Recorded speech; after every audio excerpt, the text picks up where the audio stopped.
What's up? What's up, guys? This is what if Issei and Basara were twin brothers. Now, confusing, yes. Makes a little bit of sense? Also, yes. They're not identical twins, so they don't look the exact same, but they do have some similarities. Both have green eyes. Well, not quite, but technically they both have brown eyes, but their eyes both glow green with their weapons.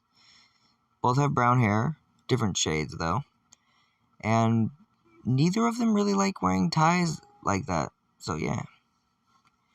Now, they both somehow have a similar taste in women.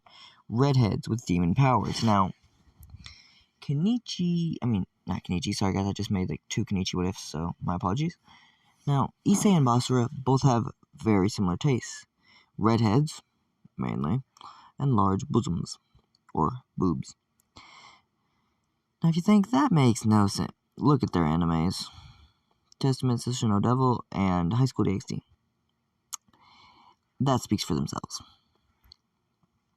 Now, whenever they would both be who they are, technically, they didn't know things about each other. One, they didn't know what their weapons were. And technically, both Rias and Miyu are both 2 students at their school. One being a second year, the other being a third year. Only having a year difference between the 2. And guess what? They're related. No way. Demon powers, demon chicks, both redheads. Who would think? And you might wonder, then are they like, are those 2 twins or a year apart? No. That's Miyu's niece. Rias's niece is Miyu. Serzex's daughter is Miyu. Yeah, that's surprising, ain't it? But not really a big deal, they're about the same age. Basara and Issei are the same age, and Rias is just 1 year older. So, normal stuff. Thing is, there was a small thing.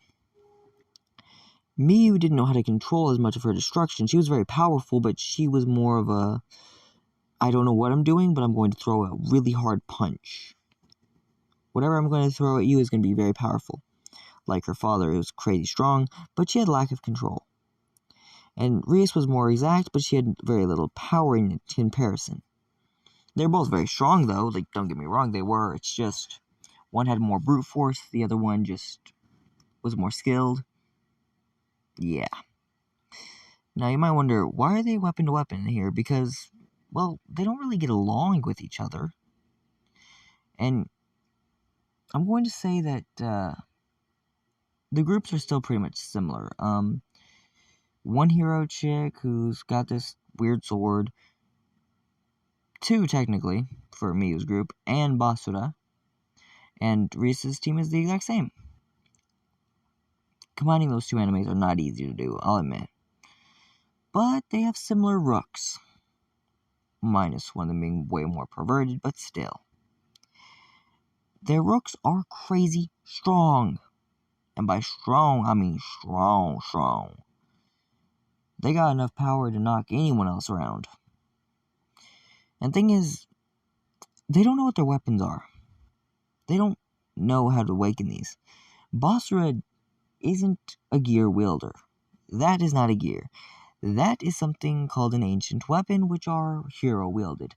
They are kind of like gears, but they're more of a, hey, these are experimental things. The gears can get passed down. These ones just have to be found.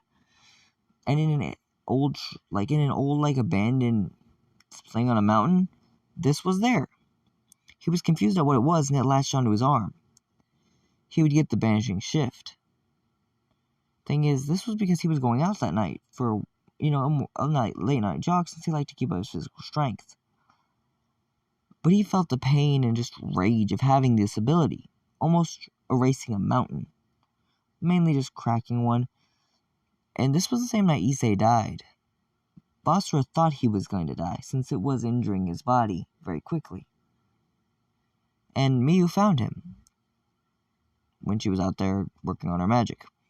She would revive Basara as her new pawn, all 8 pieces. And Issei was revived by Rias, all 8 pieces. They both woke up saying, I have a splitting headache. Both would look at each other like, whoa, you too, dude? Yeah. That's because they would both walk down, and they got along somewhat, but they were still, a little bit of rivals. They challenged each other. Thing is, both of them were really bad with girls. Now, they could both have considerable more game if they tried more, but they really don't. Now, even though they are both very powerful, they don't know it yet. Basara hasn't been able to reactivate the sword yet because he knows how, he doesn't want to. It feels weird. He feels like he has something wrong with him. And he does, technically, with the hero sword at his disposal. He is very powerful. But he didn't know this until the next few nights. The fallen angels would try to surround people, kill them if they wanted to, but they really would just be waiting on Asya. Now, Basara would wind up going to school while Issei was waiting. He'd wind up getting up later than him by a few minutes and wind up running out. Meet Asya, and that whole thing happens. Issei found out he was a devil when Basara found out he was a devil. They both found out roughly at the same time. Being that both of them go to the same school, they were surprised by one thing. They would only find out the other one was a devil whenever they would both walk. Whenever both Miyu's group, the student council, and the Court Research Club all met up to see who would be the one getting the familiar. Miyu wanted it to be Basara, Rias wanted it to be Issei or Asya, and the student council wanted it to be Saji. They became more of a three-man group, and even Kibo wound up joining them as they were the only 4 guys in the group. And they basically all thought, as they would all show their new abilities. The boosting gear, the legendary sword, the true hero sword, name I forgot, and the absorption gear. Really cool weapons, and these were all 3 pretty cool, but in the end it went down to a kind of 1v1v1, which basically meant a kind of little bracket thing would happen where it's like, okay, this will take 2 days, 1 day to recover from it. So yeah, you'll have a match we'll all have matches in dodgeball. So in the end, it wound up where Issei would be the one to go. Reese's group would still go. Basara did put up one hell of a fight, though. He would keep going on, and a few times almost injuring Issei during this. But Issei almost did the same thing to him a few times, so it was basically even. Now, they would still wind up being the ones to get their familiars, and Issei would still get no familiar. Asya would. She called it Peace. I forgot what she called it. I think it was like Peace or something. All I know is it was Issei. Basically being a little blue sprite dragon. Which was surprising on how powerful they all were. Issei started to gain more and more powers, and even overwhelming his dear brother. While the banishing shift basically allowed him to return anyone's power to 0, Issei's was always doubling his power, which meant that even though he could erase the beam attacks Issei threw, Issei was always getting stronger as he threw more. Now the thing is, if you're too strong, banishing shift ain't enough, because it can still only absorb so much. That's why the white dragon was the vanishing dragon.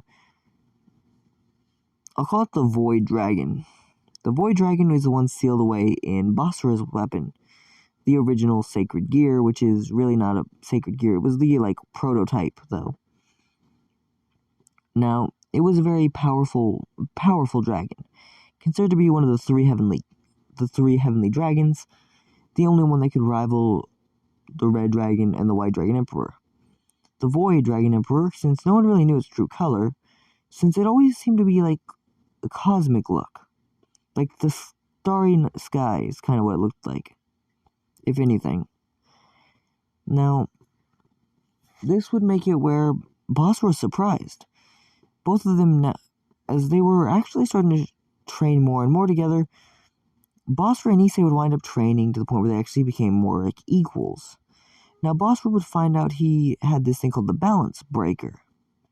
When Issei went into his, because in this version, whenever Issei went against Riser, and the whole thing happened basically like canon, when he went to go do this, and he sacrificed his arm, Basara said, I'm going with you, bro. We're going together. I can't do that, man. I can't get y'all involved. As this is when Mia would state, well, I mean, I technically do have invitations, me and my group, because I am her niece. Well, then, let's go. Alright, bro, let's go. As they would fist bump, and they go into the battle. Now, fun fact, Miyu's group would all walk in as if they were basically just normal devils, which they have basically been for about 4 years now. Basara walks in with Issei, both causing havoc. And Riser thought for a second, there's 2 of them? Oh shit. Now, Issei would still do the same exact thing and beat Riser, but in this version, he would just have an easier time getting to Riser. That's about it. Now, even though this would still wind up being a similar fate as in canon, Basara would state something. I didn't think he'd be above me so fast. As this is when you hear something from Basara's dragon, it's alright. The boosting and dividing dragons are like this. Trust me, you did not draw the weakest dragon, though you actually may have drawn the strongest. It was the 3 of us getting sealed that had caused the sacred gears to start being a real thing. They were more waiting and practice later, while I was the prototype. Theirs were the real deal. They could have had the strongest 3 if they had just waited for all of ours to find the perfect method to make them, but they decided to make 2 of the strongest and 1 prior, which is still very powerful. So, is the gear in question, is theirs stronger than mine? No, not by even a little bit. Theirs just has all the kinks worked out. What do you mean?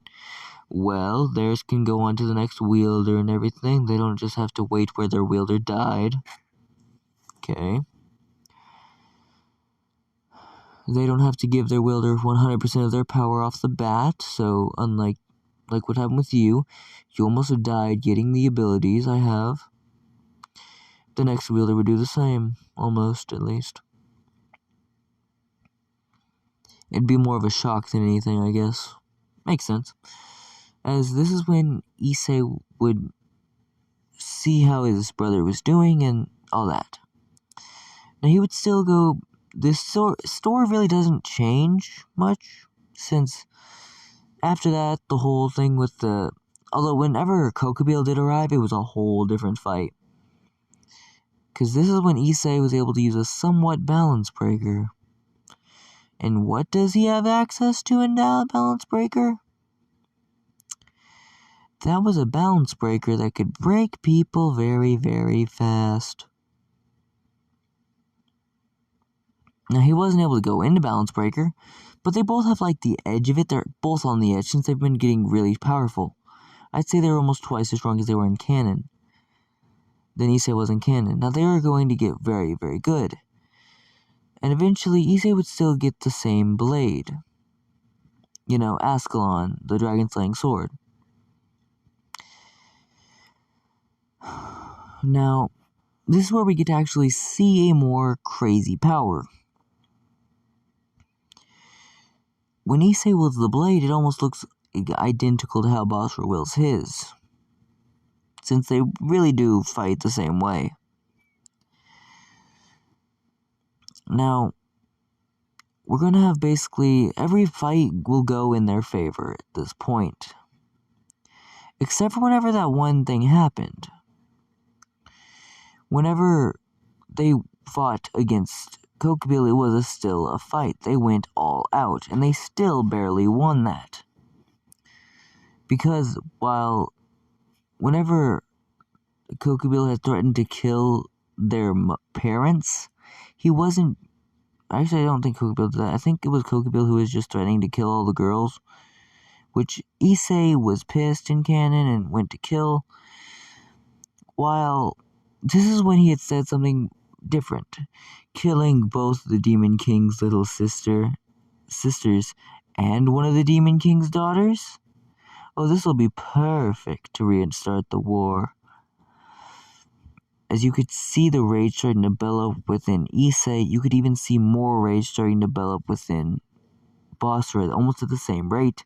They would both fly forward. And that's when Kokubil realized he fucked up. Because regular Issei was putting paws on him.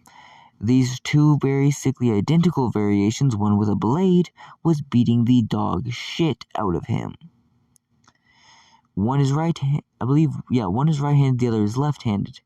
So where one, they'd basically be on his sides, beating the absolute fuck out of him. At one point, Issei even asked Kiba to give him a blade. So making one that almost looked identical to Basara's, a kind of sword shaped like that, was most likely, which is what he did.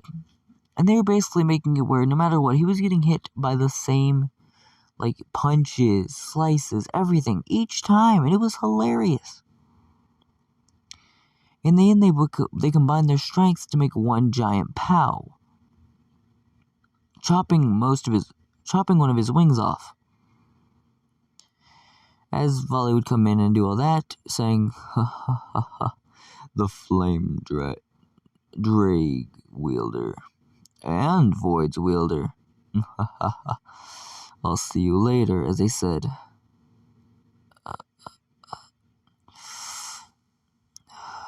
The White Dragon. Albion. Now, they would still be a little bit worried for this. This is when they find out the history. The three wielders of the weapons will always come together to fight at the final moments of all of them. They would all die normally. There's some that have... Sometimes the Red Dragon, sometimes the White Dragon, sometimes the Void Dragon. It's never been truly decided. Every single time there's a fight, it just becomes 1, 2, 3, 1, 2, 3, 1, 2, 3. Into where they're basically all even. The boosting and dividing will just keep going back and forth, and the Void will just straight up keep erasing and erasing and erasing to where basically divides don't work on it because it's just erasing that. Boosts don't work because it just voids that out. So in the end, it's really just more of a just dead stalemate between those three, no matter what. Now, they're not perfect since you can't always void out the power and you can't always void out the divide, but you can keep going. Anyways, back to What If. Now, as they would both start to really get into what they were doing, Issei would still want to become the Harem King, but Basara had a very similar dream. They would both want to be Harem King. Now, the fights would go basically like that. Once they beat him, eventually they met Volley the next day, and it was hilarious. Now, Zenobia still joined Rias' team, and all that still happened. Now, if y'all are wondering what happened with Asya, that all happened basically like canon. So yeah, she still moved in with them, but more decided to move in with Issei in his room, which the parents were fine with. Yeah. Anyway, as they would go more through and through, and it was kind of crazy as the power they were both showing off was almost unstoppable in a sense.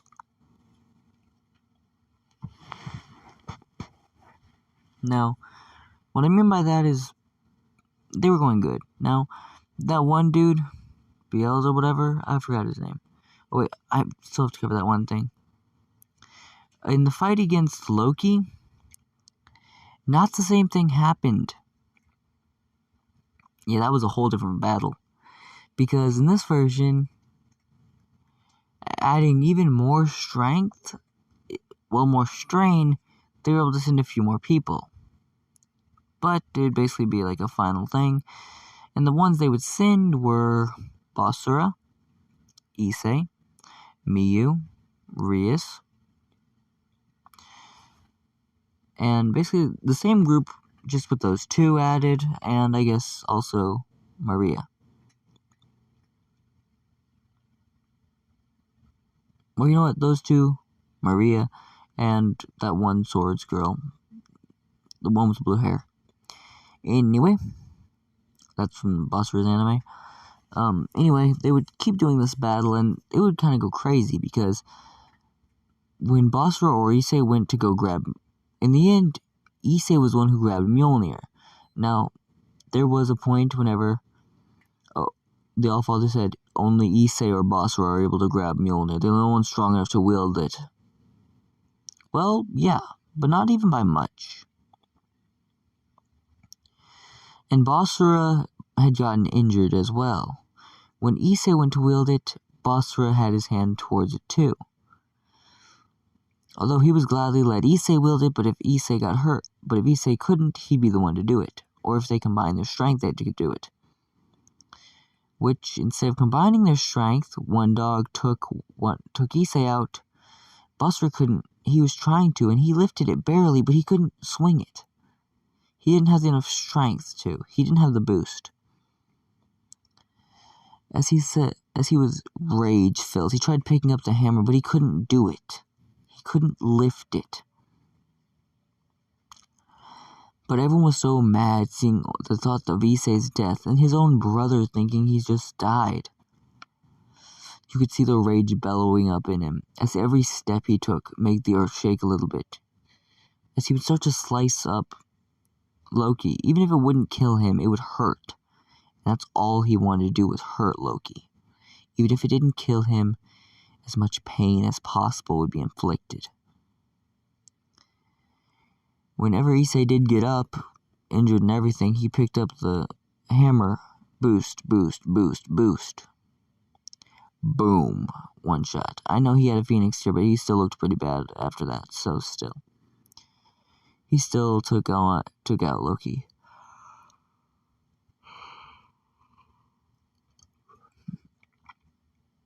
Now, the World Serpent was a lot easier to deal with Rias and Miyu both attacking at it.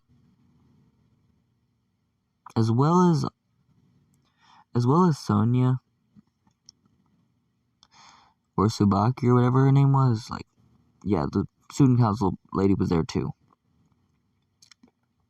Making it a very even bout, since they were basically easily taking out the serpent. In canon, they were whooping on it with an extra hand. They were doing very, very well. Anyway, back to the what if. Now, they would still go to Kyoto, same stuff would happen, more people, more power, more destruction. But no villain does as well since Basara is there. Now, that one hero would recognize Basara. Well, at least Basara's blade. Noting that's the weapon of a true hero. The true hero. How would a weakling like him get a hold of it? Enraged, Basara used his full force to vanishing shift and punched this guy in the face. And with the help of a dragon, Issei went with a clean attack. Now, the thing with Cyborg still happened, and that was still the same fight, basically. And then, in the end, there's a final match between Rias' group and Miyu's group, all sent at once. Surprisingly enough, Miyu and Rias match off to be basically dead stalemated. Thing is, Miu doesn't have as many people, but her people are slightly more powerful, so they would wind up actually making an even bout. Only 4 people are left standing. That would be Issei, Basara, Miu, and Rias. In the end, Issei barely came up on top, and Basara's sword hit the ground. He stood strong, though.